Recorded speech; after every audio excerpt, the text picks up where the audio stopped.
Hey, what's up, everybody? Welcome to another edition of VeVe Comic Talk. This is a Friday, November 4th, and I'm going to start changing up the type of content I'm making. Uh, I'm going to start focusing in on industry trends and the technology itself, because that interests me more than prices. I was, I was getting kind of, I wouldn't say burnt out or frustrated, or that's really not it's more that how I started looking at the VeVe collectibles was more like stocks and investments, and that really doesn't interest me. I mean, because I have stocks, I have crypto, I have other investments, and I'm gonna still keep collecting the VeVe collectibles because I like them, but that's pretty much what I want to focus on, the stuff that I like. And one of the things that I like is, my profession is in the technology field, uh, cloud architecture. And one of the things that really interests me is the concept of a metaverse. And I want to spend as much time, free time that I have, learning about this, learning about the history, and rather than tracking prices of whatever, whether it be an NFT or the stocks. I mean, I do that enough as it is. So I mean, we only have so much time, so I'm going to start focusing in on more the industry trends, where I see opportunities in the industry, and also more research on metaverse technology. I just got in my Meta Quest Pro. Yep, I dropped the $1,500. It just arrived on my door. I pre-ordered it. It just came in, and I'm going to start researching, spending some time on that. But you can see this Pokemon stuff website flashing in front of you as I'm talking, and that's what the topic of today's video is going to be. And this is not specifically related to VeVe, but it's more related to the opportunity for whatever company gets the Pokemon NFT collectible business. It's going to be beyond monstrous, and a lot of that has to do with what Pokemon is doing with Pokemon Live. So I'm just going to give you a brief primer on what Pokemon Live is and why I think this is going to be the catalyst that any NFT collectible thing that ties into this is going to be huge. So Pokemon TCG Live, TCG Trading Card Game Live, is Pokemon's newest addition to the online gaming experience, semi-metaverse-like platform. I wouldn't consider it a metaverse. It's just it's an online game platform. But why is this so huge? What is going to make this so big for NFT collectibles? And let's start with this.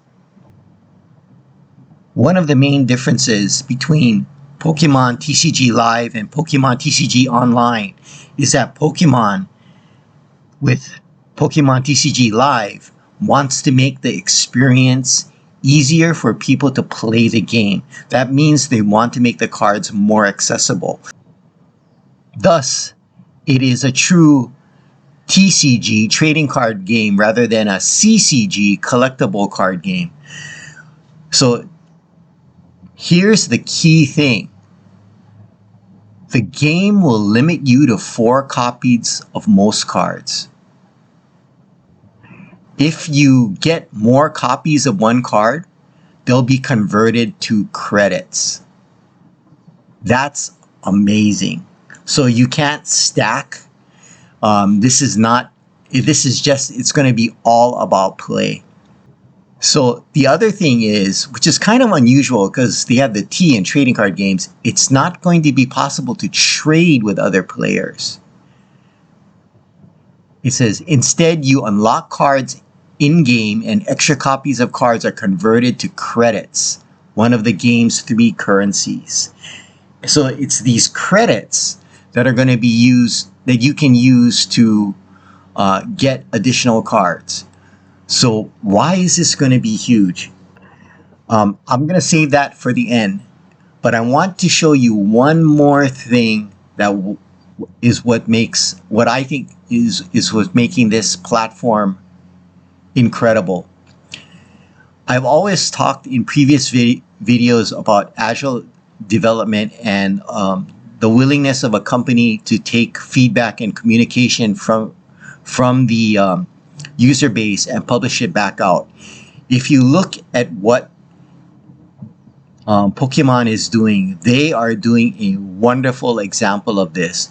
They publish right at the front in letters to the community all the things that the players like and don't like. And because they're continually surveying the community and to try to improve the platform. And they're making iterative improvements often. And when they do, they're treating it like a development platform. If you're a computer person and you read the release notes of each new version, it tells you all the things that they're changing. This is how Pokemon is treating this platform, and they're really taking the user feedback into consideration. So why is this going to be huge? The Pokemon Company, with the move from their old platform online, which allowed the quote-unquote almost like collectible aspect of it, to live, has basically taken the collectability out of it, and it's all about play and growing the game. So now a huge void is created because not everybody wants to play the game. And we're going to make a video of our trading card store, and I can tell you from first-hand experience that the bulk of the customers that come in to buy Pokemon product are not players, they're collectors. Now let me repeat that. The bulk of our customers, both that come into the store or buy online, are not players, they're collectors. So if that translates somewhat to the digital realm, there's going to be a huge void for collecting the cards. So let's say whatever company, whether it's VeVe or whomever, ends up with the Pokemon license. Let's say they start releasing the cards as NFT, especially the more popular cards as NFTs. We all knew that the demand is going to be high, but I believe the demand is going to be higher now. Because if Live is successful and brings in more players, gets them more experience with digital cards, you're basically training or educating a whole new generation to the value of digital assets. And since there is no way in the new platform to get more than 4, and they're pretty much trying to make everything readily accessible, so there's not going to be that high value, super sought after card. I shouldn't say that. There is going to be a way, but it's going to be easier for you to get it cost effectively on Pokemon TCG Live. But collectors don't want that. They want highest rarity, lower population. There's going to be a tremendous opportunity here. So pay attention to what's happening with Pokemon TCG Live and who wins the lottery for the license for the Pokemon trading cards. Now also, there could be a situation where the trading cards don't get licensed out and the license is unique to the figures, that's still going to be huge. But if the license gets released for both, it's going to be monstrous.